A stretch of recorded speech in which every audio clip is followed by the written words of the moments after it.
Ciao a tutti e benvenuti a un nuovo Deep Dive. Pronti per parlare di lipless? Sì. Oggi con il nostro esperto andiamo proprio a fondo con questa esca artificiale che in realtà, a differenza di quello che molti pensano, offre un potenziale incredibile per la pesca a spinning. Assolutamente.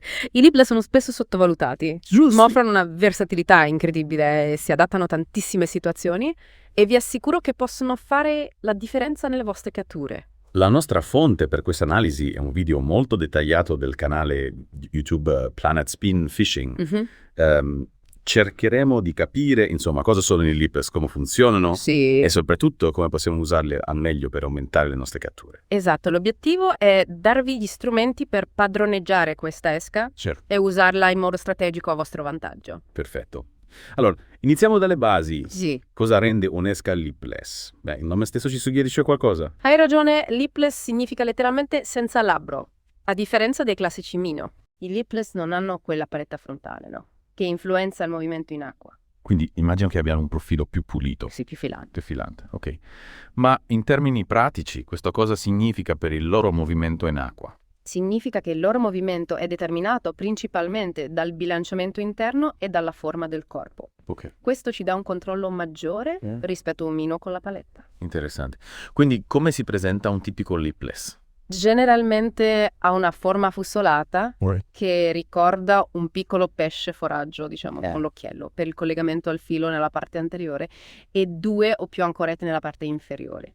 Le dimensioni e la forma variano a seconda del modello, Certo. ma l'assenza della paletta è la caratteristica distintiva. Ho notato che nel video si parlava anche di lipless topwater. Qual è la differenza con i lipless tradizionali? La differenza principale sta nella galleggiabilità. I lipless topwater sono progettati per lavorare in superficie, mentre la maggior parte dei lipless sono sinking, ovvero affondanti. Capisco.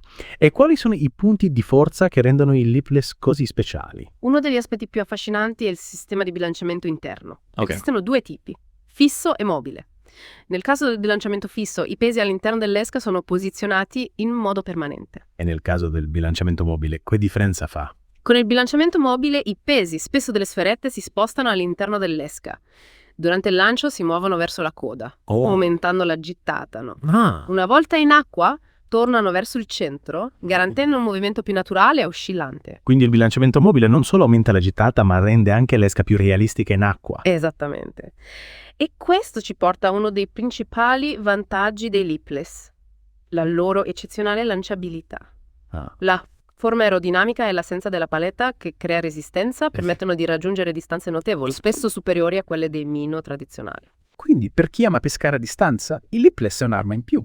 Ma a parte la lanciabilità, quali altri vantaggi offrono? Un altro grande punto di forza è la loro versatilità in termini di recupero. Possiamo recuperarli a diverse velocità, adattando il movimento dell'esca alle condizioni di pesca e al comportamento dei predatori. Cioè possiamo personalizzare l'azione del lipless in base alla situazione. Esattamente, e questo ci porta a un altro vantaggio, la capacità di esplorare l'intera colonna d'acqua. Ah, interessante. Essendo però più fondanti, i lipless ci permettono di sondare diverse profondità, dalla superficie al fondo alla ricerca dei predatori. Certo, nessun'esca è perfetta. I lipless, ad esempio, sono sensibili a forti correnti e al mare mosso. Ah, ecco, La mancanza della paletta, che funge da stabilizzatore, capisco. li rende meno efficaci in condizioni difficili. Quindi se il mare è agitato, meglio optare per un'altra esca. Esatto.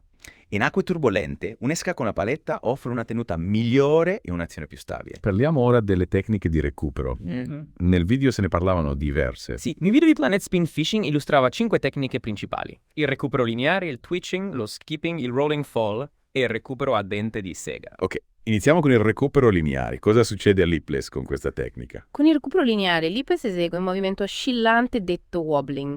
Possiamo accentuare questo movimento con lievi movimenti della canna, Sì. creando delle sef più o meno ampie, simulando un pesce che nuota in modo naturale. E se volessimo un'azione più irregolare, per imitare un pesce in difficoltà, per esempio? In quel caso possiamo utilizzare la tecnica del twitching, che consiste in brevi e secchi colpi di polso impressi alla canna. Questo fa sì che il lipless compia degli scatti improvvisi, cambi di direzione e guizzi, attirando l'attenzione dei predatori. Un'altra tecnica che ha attirato la mia attenzione è lo skipping. Sembra quasi un gioco.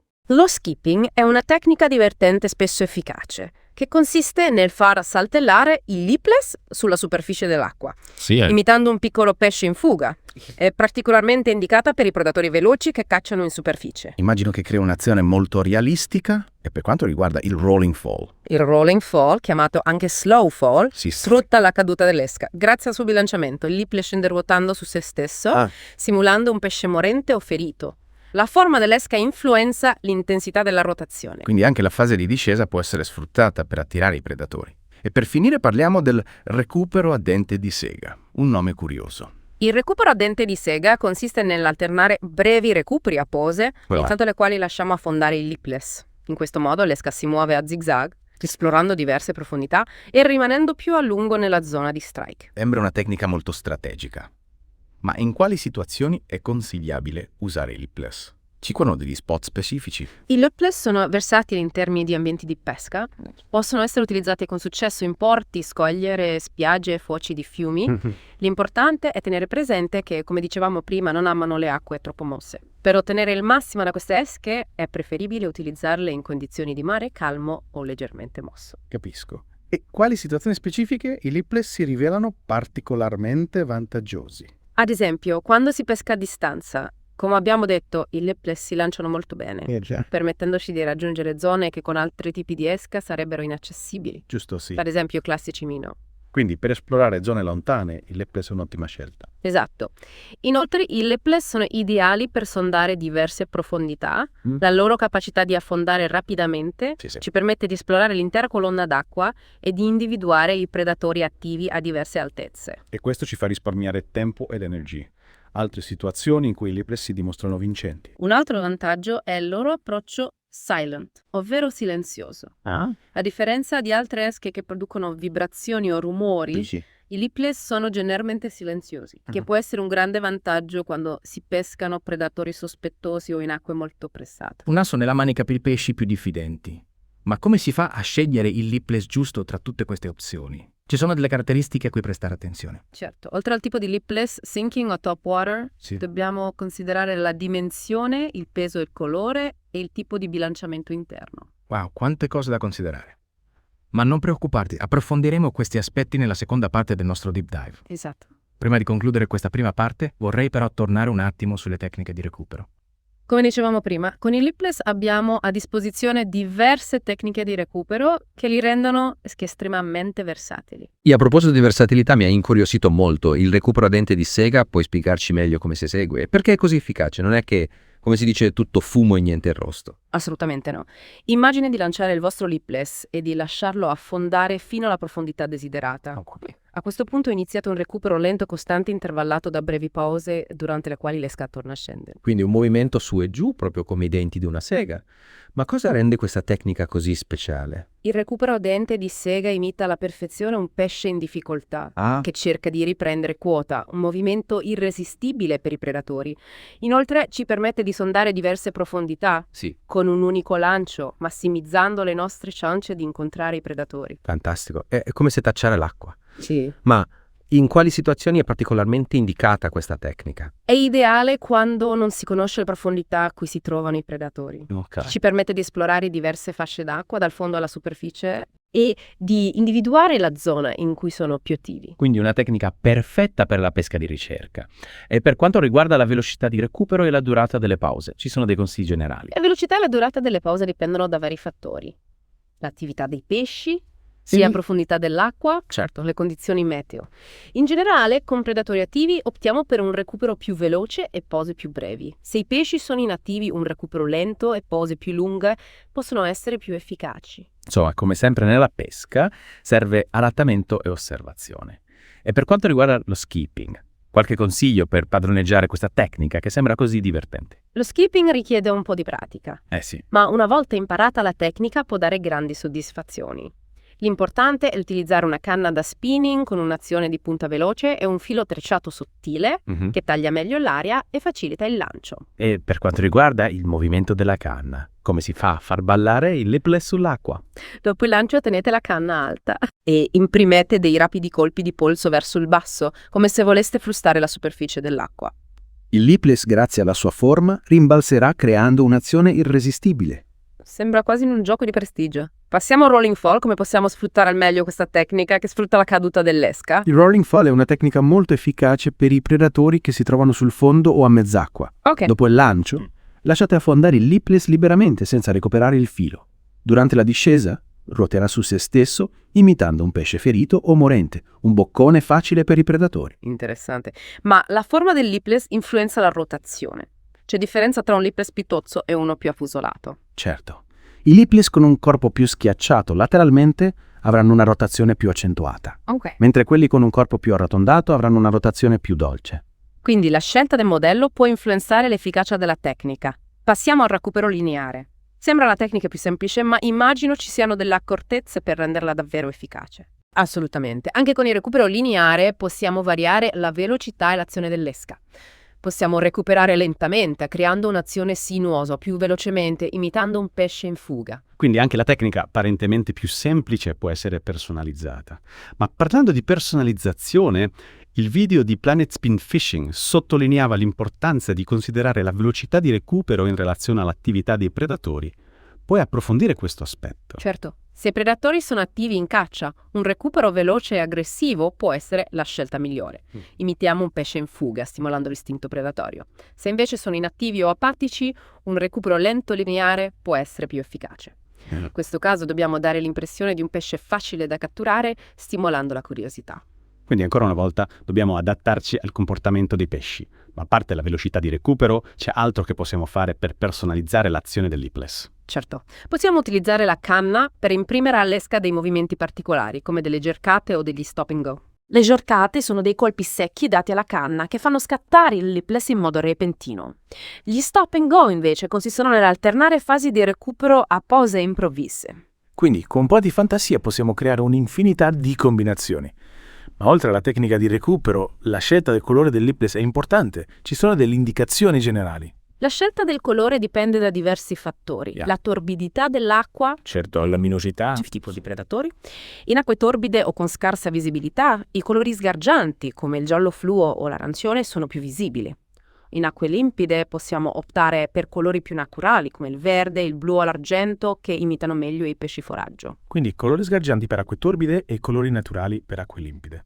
C'è una regola generale per la scelta del colore in base al tipo di predatore. Alcuni predatori come i barracuda o le spigole sono attratti da colori sgargianti, mentre altri, come le trote o i luci, preferiscono colori più naturali. Informarsi sulle abitudini dei predatori che vogliamo insidiare ci aiuterà a scegliere il colore del lipless più efficace. Oltre al colore, quali altri fattori dobbiamo considerare nella scelta del lipless? La dimensione è un altro fattore importante. Scegliete un lipless di dimensioni appropriate per il tipo di predatori e per le dimensioni delle prede presenti nell'ambiente. Un lipless troppo grande potrebbe spaventare i predatori più piccoli, mentre uno troppo piccolo potrebbe non attirare l'attenzione dei predatori più grandi. Quindi la dimensione del lipless deve essere proporzionata alla taglia dei pesci che vogliamo catturare.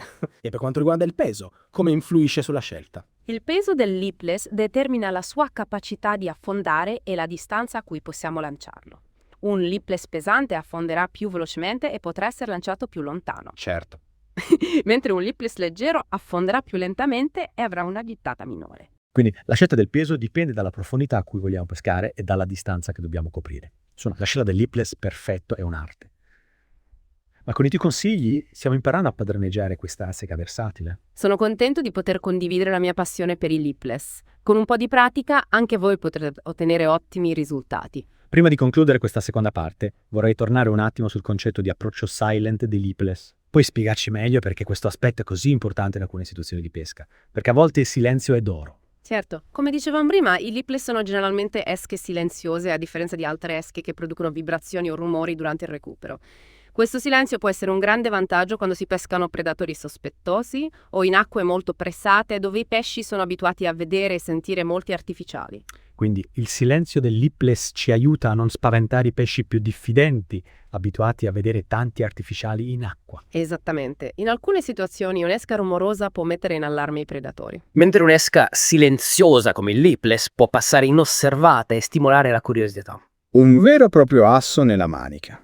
Ma in quali situazioni specifiche è consigliabile utilizzare un approccio silent con il lipless? L'approccio silent è particolarmente efficace in acque limpide, dove i predatori hanno una maggiore visibilità e sono più propensi a notare un'esca rumorosa. È molto utile quando si pescano predatori che si nutrono prevalentemente di prede silenziose, come ad esempio le seppie o i calamari. Quindi il silenzio è d'oro quando si tratta di ingannare i predatori più furbi. Ma nella scelta del lipless per un approccio silent ci sono delle caratteristiche specifiche a cui dobbiamo prestare attenzione. La maggior parte dei lipless sono silenziosi, ma alcuni modelli sono dotati di sistemi interni che producono vibrazioni o rumori durante il recupero. Capisco. Se vogliamo adottare un approccio silent, dobbiamo assicurarci di scegliere un lipless privo di questi sistemi. Quindi dobbiamo leggere attentamente la descrizione del lipless prima di acquistarlo. Controllare che non ci siano sonagli o altri sistemi che producono rumore. Esatto. Assicurarsi che il lipless sia effettivamente silenzioso è fondamentale per la riuscita del nostro approccio. Bene, abbiamo approfondito diversi aspetti del lipless, dalle tecniche di recupero alla scelta del modello giusto. Nella terza ed ultima parte del nostro deep dive esploreremo un aspetto che mi affascina particolarmente, la personalizzazione del nuoto dei lipless. Bentornati a questo deep dive dedicato ai lipless. E sì, siamo arrivati all'ultima parte, abbiamo visto quanto siano versatili, ma c'è un aspetto che mi incuriosisce particolarmente. La personalizzazione del nuoto. Cosa si intende esattamente con questa possibilità? Con i lipless, a differenza di altri artificiali come i Mino con la paletta, no? Abbiamo un controllo quasi totale sul movimento dell'esca in acqua. Possiamo variare la velocità, la profondità, l'ampiezza delle oscillazioni, creare un'infinità di combinazioni. È come se potessimo disegnare il percorso del lipless nell'acqua. Sì, è proprio così. Come si fa a ottenere questo livello di controllo? Immagino non basti un semplice recupero lineare. Certo che no, si usano canna, mulinello e tanta pratica. Con piccoli movimenti del polso, gercate e stop and go, possiamo dare al lipless un'azione unica adattandola alle condizioni e al comportamento dei pesci. Quindi è la nostra creatività che fa la differenza. Assolutamente sì. Ma da dove si parte? Qualche consiglio per chi si avvicina a questa tecnica? Iniziate con i recuperi base, come il lineare e il dente di sega, e provate a sperimentare nuove varianti. Osservate i pesci, se li vedete seguire l'esca senza attaccare, provate a cambiare il tipo di recupero, la velocità o la profondità. Quindi un continuo adattamento, come una danza subacquea. Esatto. Ma quali sono i vantaggi di personalizzare il nuoto del lipless? Perché dovremmo sforzarci di andare oltre le tecniche di base. Innanzitutto ci permette di adattarci a qualsiasi situazione. Se i pesci sono apatici, un recupero lento e sinuoso stimolerà la loro curiosità. Se sono attivi, useremo un recupero veloce e aggressivo, imitando un pesce in fuga. Quindi possiamo parlare la lingua dei pesci attraverso il movimento del lipless. Pazzesco. Sì, proprio così. Inoltre possiamo creare un'azione mai vista prima, un fattore determinante per scatenare l'attacco in acque molto pressate, dove i predatori sono abituati a vedere sempre gli stessi artificiali. Un'esca camaleontica che si adatta a qualsiasi situazione. Sì. Ma c'è un lipless più adatto di altri per la personalizzazione del nuoto? Certo. I lipless con bilanciamento mobile offrono più libertà di movimento rispetto a quelli con bilanciamento fisso. Anche la forma del corpo influisce. Un corpo affusolato favorirà un nuoto sinuoso, mentre un corpo più tozzo un movimento più vibrante. Quindi la scelta del lipless dipende anche dalla nostra immaginazione. Esatto. Ma prima di concludere, vorrei tornare sulla capacità del lipless di raggiungere grandi distanze. Cosa li rende così lanciabili? Due fattori. La forma aerodinamica, no? Senza la paletta che crea attrito e il peso concentrato che massimizza l'energia al lancio. Un vero missile. E questo si traduce in più catture. Certo, raggiungere zone lontane e inesplorate aumenta le probabilità di trovare predatori attivi e meno diffidenti. Fantastico! I lipless si confermano esche versatili e performanti, capaci di adattarsi a diverse situazioni e di offrire un controllo unico. Proprio così, con un pizzico di creatività, i lipless possono diventare un'arma vincente nel nostro arsenale da spinning. Grazie per averci guidato in questa immersione nel mondo dei lipless. E voi, cari ascoltatori, siete pronti a sperimentare la loro potenza?